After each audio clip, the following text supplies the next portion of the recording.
നമസ്കാരം. തമിഴ്നാടൻ വാർത്തയിലോട്ട് എല്ലാവർക്കും സ്വാഗതം. വ്യത്യസ്തമായ ഒരു വീഡിയോ ആയിട്ടാണ് ഞാൻ വന്നിരിക്കുന്നത്. നമുക്ക് ഒഴിച്ചുകൂടാൻ വയ്യാത്ത, നമ്മളെല്ലാം ചിന്തിക്കേണ്ട നമ്മുടെ വിദ്യാഭ്യാസ സ്ഥാപനങ്ങളിലെ ഒരു പോരായ്മയാണ്. ആ വിദ്യാഭ്യാസ സ്ഥാപനങ്ങളെ എങ്ങനെ രക്ഷിക്കാം എന്നതിനെ കുറിച്ച് പറയാനാണ് ഞാൻ ഈ വീഡിയോ ആയിട്ട് വന്നിരിക്കുന്നത്. അപ്പോൾ എനിക്ക് പറയാനുള്ളത്, സർക്കാർ നമ്മുടെ വിദ്യാഭ്യാസ സ്ഥാപനങ്ങളെയൊക്കെ ഹൈടെക് ആയിട്ട് വളർത്തി അതിനു വേണ്ടി ഒരുപാട് ഫണ്ടൊക്കെ ചിലവഴിച്ചു. മാറി വന്ന സർക്കാരുകൾ വിദ്യാഭ്യാസ സ്ഥാപനങ്ങളെ ഉന്നതങ്ങളിലെത്തിച്ചു. പക്ഷേ ഈ വിദ്യാഭ്യാസ സ്ഥാപനങ്ങളിൽ ക്ലാസ് റൂമുകളിൽ ഇന്ന് വിരളിൽ എണ്ണാവുന്ന കുട്ടികളെ ഉള്ളൂ. അതെന്തുകൊണ്ട്? എന്താണ് എന്ന് ചിന്തിച്ചിട്ടുണ്ടോ? ഇല്ല. അപ്പോൾ അതേപോലെ തന്നെ നമ്മുടെ വിദ്യാർത്ഥികൾ കഴിക്കുന്ന ഭക്ഷണം, ഇപ്പോൾ ഉച്ചയ്ക്ക് അത് മതിയോ? പോരാ. അപ്പോൾ അതിനുള്ള ഒരു സൊല്യൂഷനും അധികൃതർ ചിന്തിച്ച് തീരുമാനമെടുക്കേണ്ട കാര്യങ്ങളുമാണ് ഞാൻ ഇനി പറയാൻ പോകുന്നത്. നമ്മുടെ സർക്കാർ വിദ്യാഭ്യാസ സ്ഥാപനങ്ങളിൽ കുട്ടികളെ എത്തിക്കണമെങ്കിൽ സർക്കാർ ജീവനക്കാരുടെ മക്കൾ ഉറപ്പായിട്ടും ഈ സർക്കാർ വിദ്യാഭ്യാസ സ്ഥാപനങ്ങളിൽ പഠിക്കണം എന്നുള്ള ഒരു തീരുമാനം സർക്കാർ കൈക്കൊണ്ടേ മതിയാവും. പ്രത്യേകിച്ചും വിദ്യാഭ്യാസ സ്ഥാപനങ്ങളിൽ ജോലി ചെയ്യുന്ന ജീവനക്കാരുടെ മക്കൾ ഗവൺമെന്റ് വിദ്യാഭ്യാസ സ്ഥാപനങ്ങളിൽ പഠിച്ചേ മതിയാവൂ എന്നുള്ള ഒരു തീരുമാനം സർക്കാർ കൈക്കൊള്ളേണ്ട സമയം അതിക്രമിച്ചിരിക്കുകയാണ്.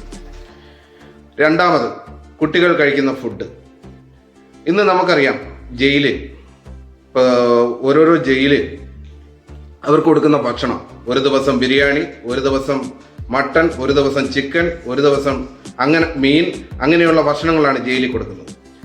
ഈ ജയിലിലെ സംവിധാനം മാറ്റി നമ്മുടെ ഈ നാളെയുടെ വാഗ്ദാനമായ വളർന്നു വരുന്ന ഈ മക്കൾക്ക് കൊടുത്തിട്ട് ഈ മക്കൾക്ക് കൊടുക്കുന്ന ഫുഡ് ജയിലിൽ കൊടുക്കുന്നതല്ലേ ഉചിതം? അതിനെപ്പറ്റി നിങ്ങളൊന്ന് ആലോചിക്കേണ്ടിയിരിക്കുന്നു.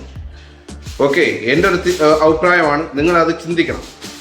നമ്മൾ ഈ മക്കൾക്ക് കൊടുക്കാൻ പറ്റുന്ന ഏറ്റവും വലിയ കാര്യമാണ് ഈ കള്ളനും പിടിച്ചുപറിക്കാരനും കൊലപാതകയ്ക്കും സ്ത്രീപീഡകനും കൊടുക്കേണ്ട ഭക്ഷണം ബിരിയാണിയും മട്ടനും ചിക്കനും ഒക്കെയാണ്.